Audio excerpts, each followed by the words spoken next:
Levels of management. Management is pervasive. It exists in the whole organization but operates at different levels. As studied, that there are various functions of management. These functions are done at various levels in varying degrees and are generally divided in various departments. The purpose is to divide these functions in a manner that best possible use of organization's resources can be made. There are basically 3 levels of management, and these levels are arranged in a hierarchy. At each level, there are managers carrying out various tasks of management. These are called top, middle, and lower levels of management. These levels can be defined as lines. These levels can be defined as lines of authority and responsibilities between various positions in an organization. However, their work is not separate from each other. Despite being a demarcation, their functions are interrelated and interdependent on each other. There is no specific rule also of having 3 levels of management only. In large organizations, there can be more levels of management too. The only problem is that too many levels of management makes the working of an organization complex. Top level of management. This level of management consists of the owner in case of sole proprietor, or partners in case of partnership firm, or board of directors in case of a company of an organization. This is the level of management with the maximum level of authority and power.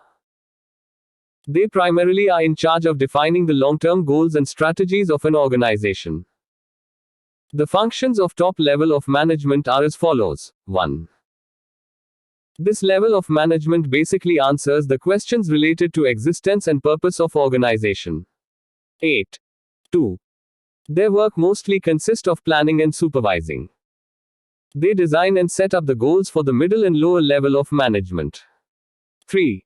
Top level managers are responsible for growth and survival of the business. 4. They give structure to an organization by dividing the authority and responsibility at various levels of management. 5. An organization's culture is defined and associated with ideologies and thought processes of top management. 6. They are in charge of distributing the profits and remuneration to people of organization, and they are also the bearer of laws. 7. Top level of management constitutes the face of an organization. Dealing with the legal system, society, and the public at large is done by top level managers. 8. They provide overall leadership to the organization. Their dedication and commitment towards goals set examples of organization as a whole. Middle level of management. This level consists of heads of various functional departments such as human resource manager, marketing manager, etc. These managers act as mediators between the top and lower levels of management. Their function are as follows. 1. They communicate the goals designed by top management to lower level management. 2. They design the sub-goals to be for lower level management. 3. They supervise the working of lower level managers, guide them and provide directions to them. 4. They are answerable to top management for their work as well as for the work of lower level managers. 5. Their efficiency lies in how well they establish the coordination between the top and lower level management. 6. They act as representatives of lower level management and workers for complaints and grievances in front of top management. Lower level of management. This level of management consists of managers, foremen and supervisors on factory level. These managers are in direct contact with factory workers or on the floor workers. They keep checks of time, speed, cost, wastage and regulate the working of workers. Their functions are as follows. 1. They plan the daily and routine work to be done by workers and make sure that they are in line with the overall goal laid down by top management. 2. They organize all the resources, make necessary purchases and keep account of the stock on daily basis. 3. They handle and resolve the day-to-day conflict of workers and maintain discipline on the floor. 9. 4. They advise and assist workers during the work. They provide on-the-job training to the new workers. Thus, in an organization there are three levels of management, whose functions are same I. A. To plan, organize, direct and control but are operative at varying intensities. For example, at top management, planning is done, mission and vision of organization is set, plans for next 10 years are laid down and strategies are decided, whereas at lower level of management, organizing and use of resources is more emphasized. This hierarchy is necessary for role clarity and specialized functioning in an organization. Importance of management. Management is an indispensable element of an organization that sets out its goals, establishes the ways and means of achieving them, and undertakes planning, coordination, and control. An organization is a lost ship without a proper and effective management.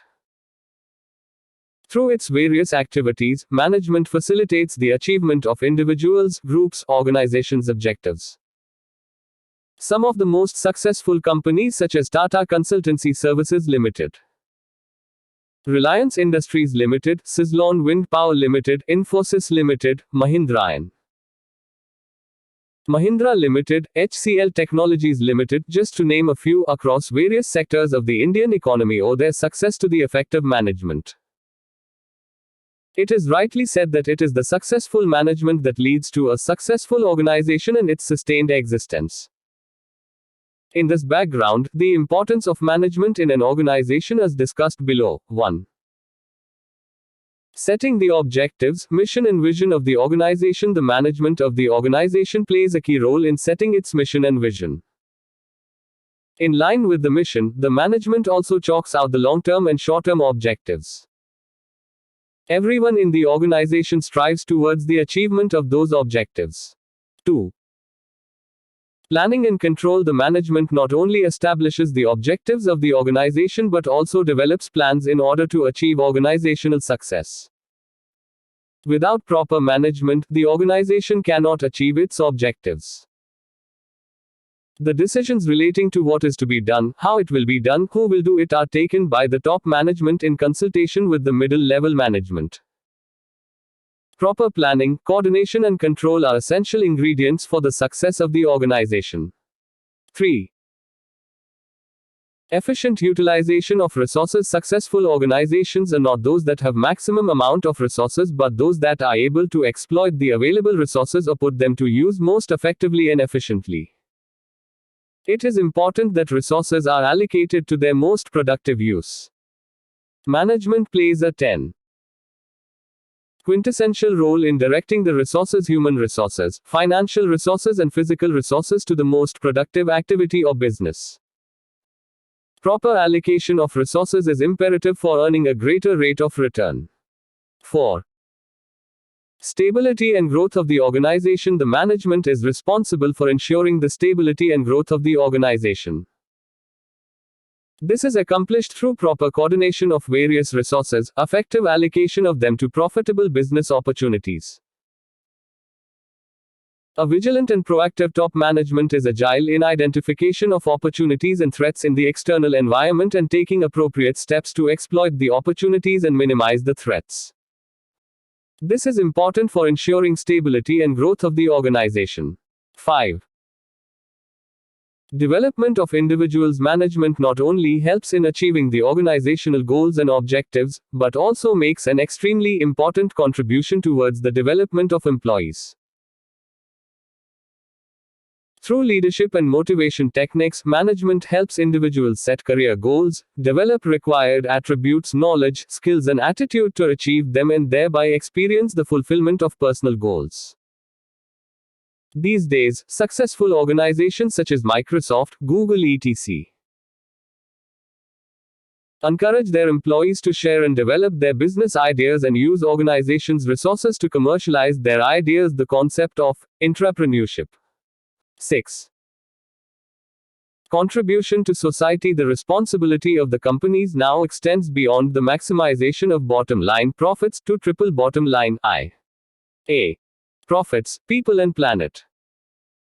A good management understands its responsibility towards the society and engages in various developmental programs. For example, Infosys Limited undertakes various social development projects through its corporate social responsibility trust called Infosys Foundation, which was established in 1996. Some of the initiatives taken by the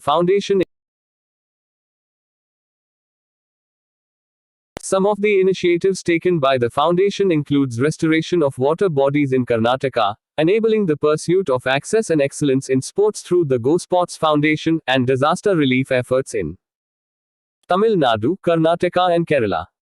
Another example is that of Mahindra & Mahindra Ltd. The company, under the aegis of its project named Nanhikalhik, provides educational support to underprivileged girls in India through an after-school support program. Coordination as essence of management.